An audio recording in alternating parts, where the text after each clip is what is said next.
and welcome to the next episode of the Creative Constitution podcast with Deborah Tamai and myself, Jazz Sebastian. Today, we want to talk to you about how to take direction on a film set.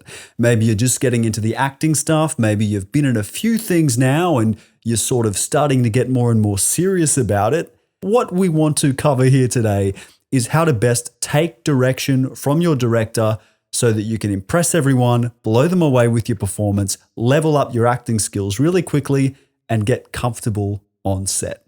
Exactly. Yeah. I couldn't have said it better. Thank you. That was a great intro. Oh, thanks. I definitely became better Yes. as an actor once I became a director because Okay. I was able to understand what the director would be looking for in a much easier, sort of more straightforward way once I started giving actors direction. There's just something about it. Like sometimes it can feel a little bit, wishy-washy, or there might be just sort of Chinese whispers where you don't really understand what they're really trying to say, Okay. what they really want. And I think my ability to take direction definitely improved a lot once I became a director, because when you start giving actors direction, you start to feel like what works, what doesn't. And every director has a different way of giving directions. So it can be hard as an actor to understand how to take it and what to do with it. So for me, like the biggest thing is with a director, when they want something very specific, because say they wrote the script and also they've been in pre-production with that script for a long time. So they have had that script close to their heart for some time. I think it's easy to get carried away in how you practiced it for a very long time beforehand. Because as an actor, you run your lines, you rehearse, you learn them, you memorize them, and sometimes you can memorize the way that you say it as well. I think your ability to take on direction is significantly hindered when you have practiced it so much that you've got the tone down pat and all that stuff. You've got to be able to be flexible and to not memorize exactly how you want to say the lines, but just let the director allow you to sort of mold your delivery when you get on set. Great. Okay. And I guess that depends again on the director. Like there's many different sorts of directors. Some don't direct. Some are great, but don't really like to direct the actors much. They like to sort of choose actors that are already very close. I think there's a screening process, and some directors like to suss most of the stuff out with their actors in that initial like audition period, so that by the time it gets to the shoot date and you've gone ahead, like this is before you've started memorizing your lines, you've already sort of gone over it with the director and that's sorted. But then again, there are directors that won't do that as much and want to sort of direct and throw ideas around when you're shooting. So yeah, it's like, damn, you can prepare yourself a certain amount, but you sort of need to suss out what sort of director you're working with as an actor before you can get to the stage of filming, I think, anyway, because there are so many different types. Yeah, that's right. Yeah. It's hard obviously it's hard to generalize. This podcast is a little hard, but I think we can tap into our own experiences. So I've done a number of short films now. I think I'm up to like number 15 or something. So there have been lots of directors that I've worked with already. There's a few that I prefer their styles, and there are a few where we needed to tinker a little bit, and they've learned to work with me a little bit more. And one of those examples where if a director, for example, tells me like you need to be more angry, or you need to be more sad, or you need to be more insert the emotion, I can sometimes not really take that very well. I just don't really know what that really means. So I prefer to sort of ask the director, like, what their intention was with that. Because once you know where that scene sits and what your emotion needs to be in that particular scene, I think that helps a lot, because then you know a bit more like where to aim. So it's sort of like you're calibrating together. But how do you feel with sort of the way that people direct you? Is there a certain style that you prefer?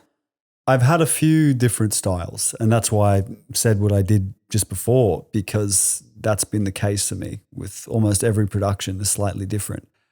Since a young age, finding the passion for performing, one of the first things I was told by a teacher, a media teacher, when we started filming stuff just over here at the school, when I was in year 5 or 6, I think I was a news anchor for this TV pilot thing that the media teacher wanted to film. Yeah. And it was my first on-screen sort of video series. It was really fun. It was a thing we did in primary school. And he said, "You'll go far, young man, because you take direction very well. You take direction very well." And then I got to high school, and same thing again from the drama teachers. "Oh, you take direction very well. You take direction very well." And so I guess from an early age, like the acting style that I've built is one that is adaptable. Yeah. And I sort of need a good director. Like if I'm in something and I just have a script and I've got to make something out of thin air and find a character hard. and it's not the character I wrote, I'm sort of no good at that. I'm better at sort of imitating things or reworking scenes that are there, or if there's obviously my stuff I can do, like the stuff you write yourself that you know and you feel. Yeah. But other people's stuff, it's really got to excite me in order for me to sort of perform it even half well. Yeah. To start feeling excited and wanting to do that character justice, I've got to have a director that's really proactive. That's what fires me up, working closely with a director that really knows their vision and is very confident in that vision and wants to work with me to create the best possible version of that character. So I thrive off that. And also when other actors come in and, you know, that builds the thing as well. So that's personal experience. Some people might be the opposite. I know a few actors out there that if the director's, you know, picking and wanting to do this and wanting to do that, they break down. That's like an insult to them, because the way that they thought of this character and read it to them and the intentions and inflections within that sentence and the script and the dialogue and the blah, blah, blah, blah, blah, and all the, you know, things they've done. It's like, yeah, they don't like that. Whereas I think that comes from the preparation, because if you've prepared way too much for something, I think that sometimes can make you very hard to direct when you get onto set. So it's finding that happy balance. Yeah. Because how can you take direction if you've already made up your mind on your direction? You have to have that ability to take on tips and changes and alternative options. Yeah. And like, for example, some of the short films, the directors I've worked with were sometimes very visionary, like they knew exactly what they wanted, which was very easy to work with. Yeah. And so if I was doing a delivery this way, it was like, oh, can you make it more like this? This is really what you're trying to achieve here. Like you're actually, it's not really a fight. You're actually trying to hold back tears because this is like the moment when the character's really feeling this and this and that. And then something new clicks in your mind after they've explained it that way, and your performance unlocks the next level of... It gives me the puzzle pieces. But then I've had the other experience on the far end of the spectrum where like you have no direction at all. And they just go, yep, that was great. Yeah, like no matter what you do. You could just, they go rolling and you just fart and go, and they're like, brilliant. Yeah, but then you see the final product and you're like, damn, like that did not work. Yeah. I wish you would have said this. I wish you said, that looks cringe, or that looks bad, or that didn't work, or I wish you had played the thing back to me so I could have adjusted, And often as actors, you don't get to see the playback. For instance, you could be acting for a close-up and they could be doing a long shot or a mid. Yeah. And that's not going to work. That's not going to work. Yeah, that's another thing. Or you could be acting for a long shot, like an emotional Furiosa when she breaks down in the middle of the desert and everything's gone wrong, you know, and you could be doing that and it's like a super, super close-up. Yeah. And it's like everything you're doing, so you've got to have communication with the director. The communication with the director is the most important. I think that's a great point, because one of the ways that you can take a better direction is if you don't understand what they're going for, let's just say you've done a few takes and it's just not working. Instead of just keep on doing the same thing and just hoping for a better result, just ask the director like what they really mean. Ask. I think there's a tricky thing. I think directors, there's there's a million podcasts we can do about directors too. And I've been speaking to lots of directors on this and directing style and how to talk to actors. That's a whole different ball game. But if as an actor you get told how to say a line, I think there's a better way of perhaps communicating to the director to get an alternative direction when it's not just like, this is how you say the line. This is how I want you to say it. I want you to end on a high on that last word. That's never going to sound good. I just think that's fake. It's just not going to come out realistic. Okay. But you could potentially reach a very similar inflection if you just ask the director for a better direction. That's also another thing. It's a give and take, I think. Yeah. It's really, if you can work something out with a director, then you're going to be better off in the project, one. But two, you're going to serve the project better because that performance is going to be better. And also identifying what sort of director you like to work with and what sort of director makes it easier for you to flourish on set as an actor, because there are different types, as we mentioned. And hey, you might be one of those people that likes to prepare a lot and studies and does heaps of acting courses and sort of study the script and every underline, and then you sort of don't want to be corrected too much by a director. That could annoy you or put you off a little bit. And hey, nothing against you if that's the way you're doing things. Everyone has that's you, man. So find a director that is gonna nourish that and let you feel confident in performing that way.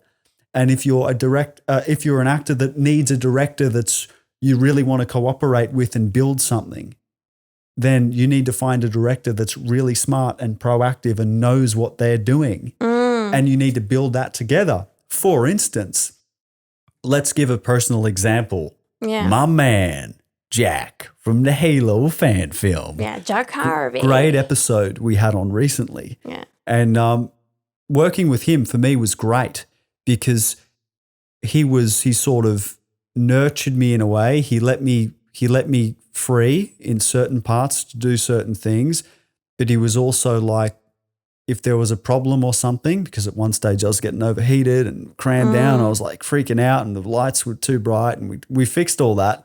And I was like, my brain wasn't working. We were down in the bottom of this ship, and I was just forgetting the simplest line. And he was just so cool with that. And he gave me different ideas as a director. He's like, okay, well, how about this? What if you do it this way and come out with this?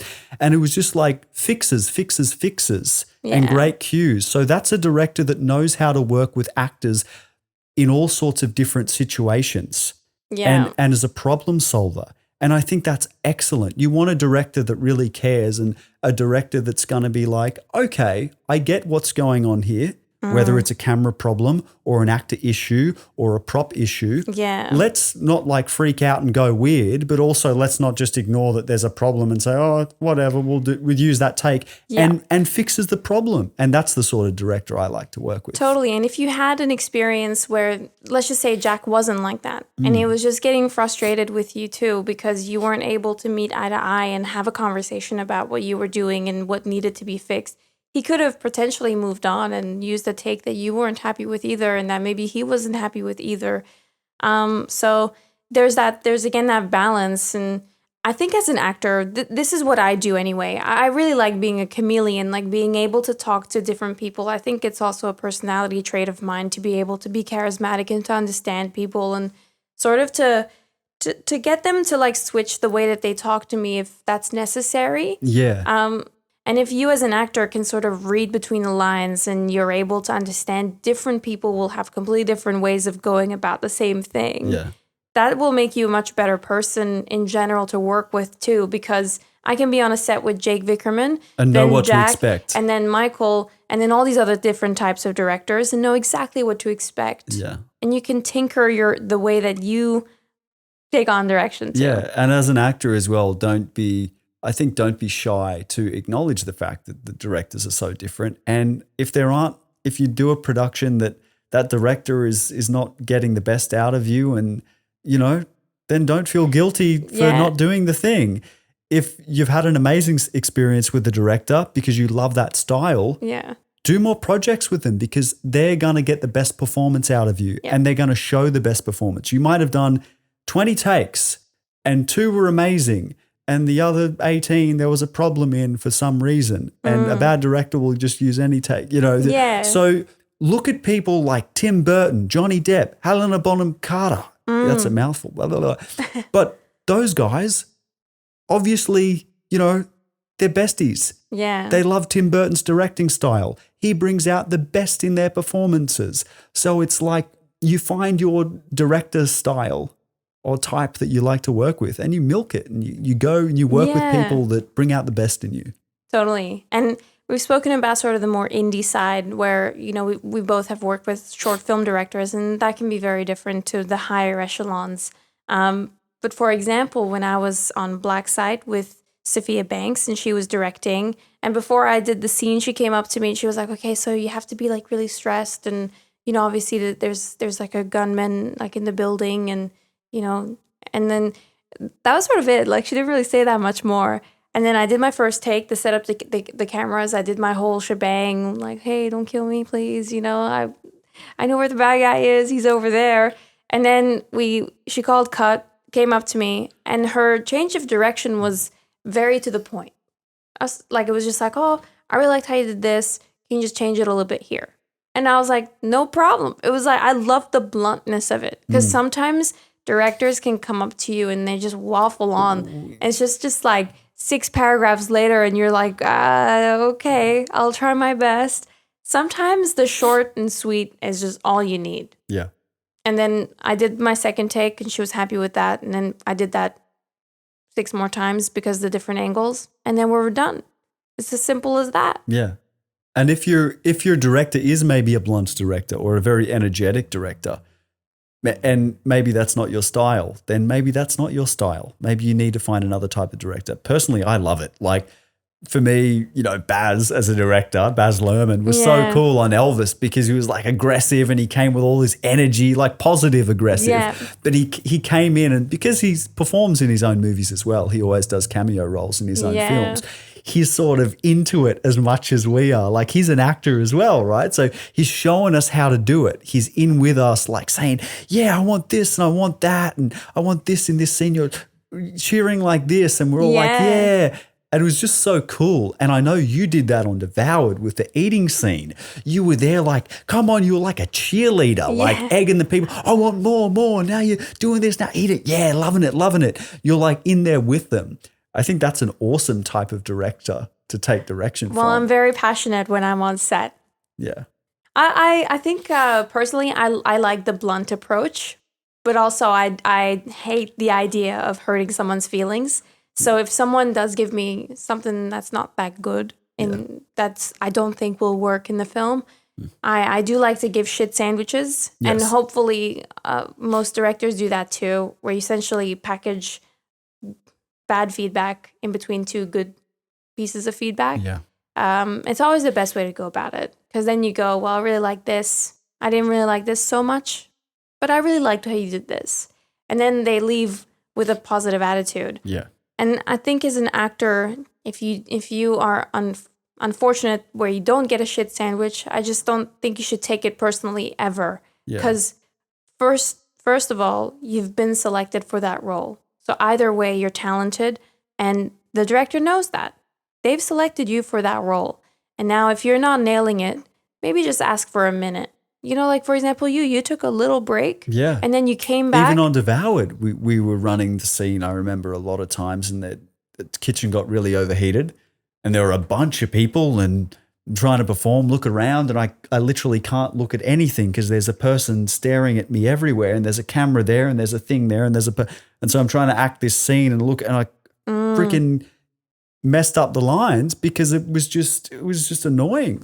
And it was a hot room and the big lights, and sometimes that happens. Obviously, the more you're on set, if you're on a big movie or a big production, that's going to happen less, and that's going to phase you less because it's your life and you're doing it all the time.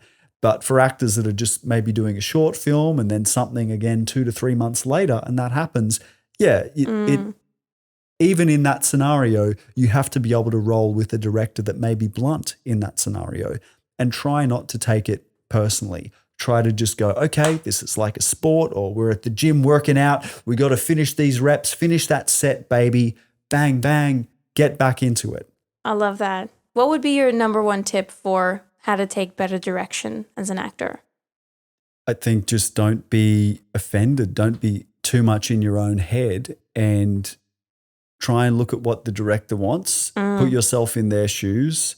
If you've got a great feeling and vision of what you think the film should be, then just go with what they're saying and be positive and give it your all. And try your best not to be offended or put off if they are blunt or they're a little bit, just think of it as like a sport, like, okay, we've got to finish this game, kick the goal, whatever. Yeah, screw that other team. Just think of it in that sense. Or like finishing your work. Yeah, we got to finish drying these plates and get out on time, baby. Let's do it. Let's hustle. And I think that's a good mindset to be in. I think for myself, my number one tip would be to not over-prepare to the point where every time you practice those lines, they come out the same every single time.